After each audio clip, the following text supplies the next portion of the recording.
La lutte contre le VIH-Sida reste toujours d'actualité dans le monde. C'est en foi de quoi le Bénin, dans sa campagne de lutte, abrite ce jour un atelier international sur la progression vers les 3x90 et la contribution des laboratoires Roche pour la suppression de la charge virale chez les porteurs du virus VIH. En 2016, les chefs d'État ont, à New York, pris l'engagement de mener la lutte contre l'épidémie à VIH-Sida. Parce que beaucoup de données ont permis de mieux connaître la maladie, de mieux savoir comment elle se transmet, de mieux savoir quels sont les médicaments qu'il faut prendre et de mieux savoir comment suivre le patient qui prend le médicament. Donc, ils se sont engagés. Et en quoi consiste cet engagement-là?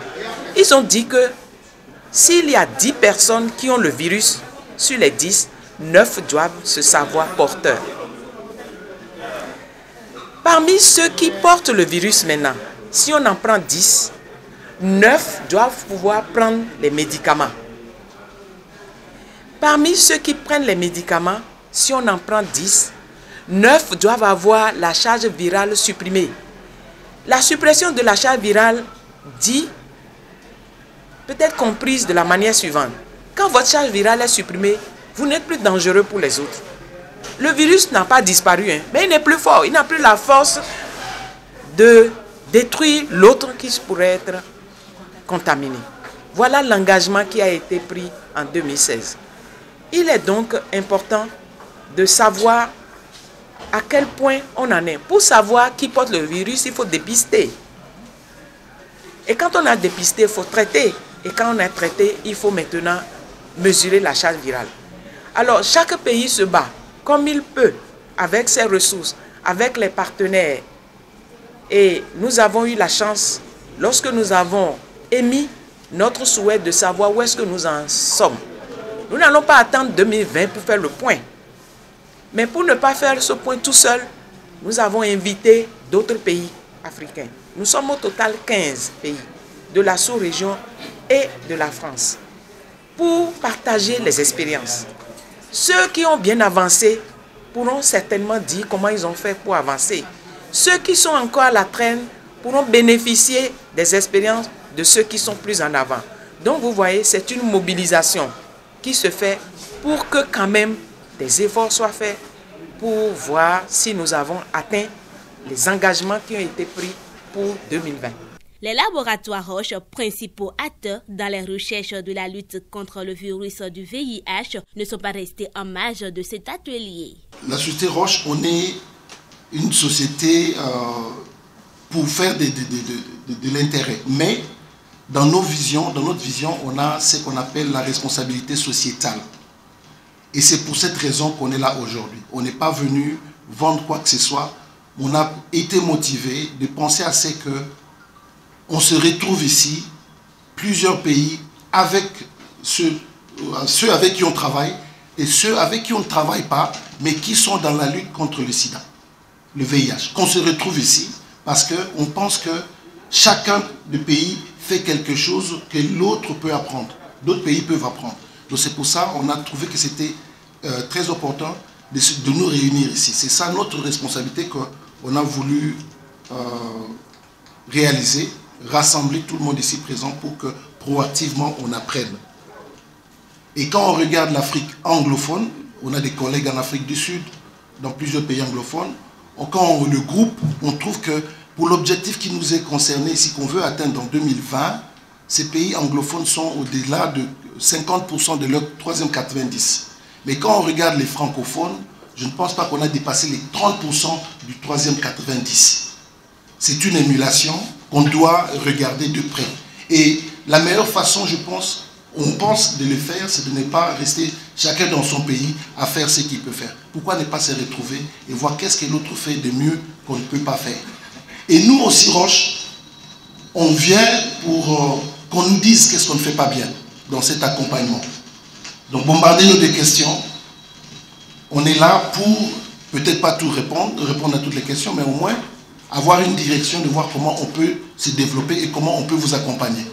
Parce que ce qu'on évite, c'est de venir avec arrogance en disant voici les solutions. Nous, Roche, on en a. Non, ça ne marche pas comme ça, ce n'est pas notre approche. On veut d'abord savoir qu'est-ce qui est bien fait et qu'est-ce qui n'est pas bien fait pour qu'on s'améliore.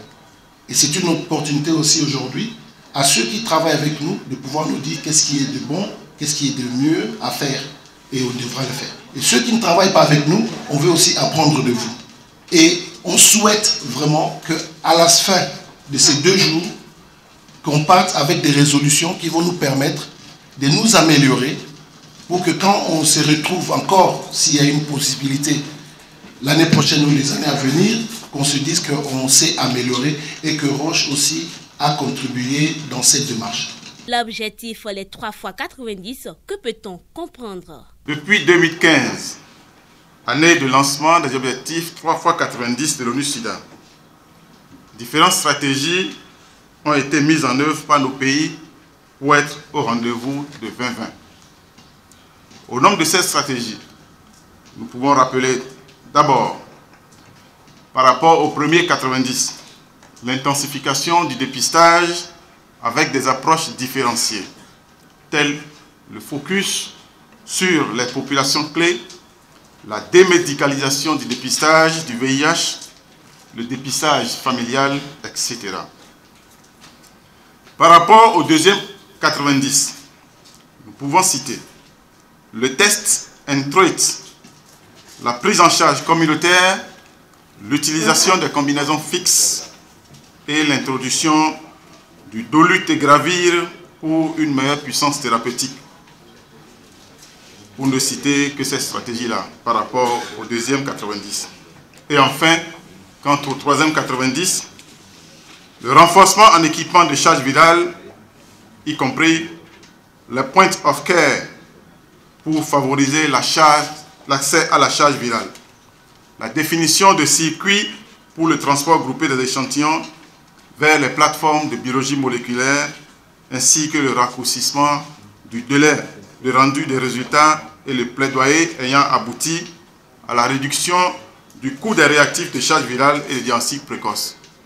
En effet, si en fin 2017, la cascade de traitement, selon les données publiées par l'ONU-SIDA, est de 75, 59, 47 dans le monde, en Afrique de l'Ouest et du Centre, elle est de 48, 40, 29, avec des disparités entre les pays. C'est le cas de mon pays, le Bénin, avec 60, 59, 42 comme cascade de traitement.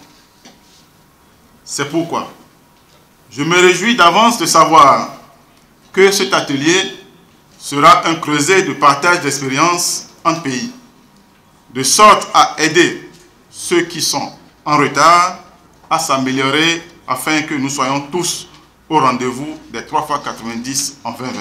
Le Bénin s'est engagé, à l'instar des autres pays du monde, à atteindre les 3 fois 90 d'ici à 2020. Cet objectif requiert le renforcement du système de santé à tous les niveaux de la pyramide sanitaire et exige une mobilisation de ressources en termes financiers. À cet effet, nous disposons d'une grande opportunité qui se traduit par le fort engagement politique du gouvernement de notre pays et le soutien franc des partenaires techniques et financiers dont je salue ici l'apport plus que déterminant. C'est Sun Beach Hotel qui sert de cadre à l'événement qui va durer 2 jours, les 20 et 21 juin.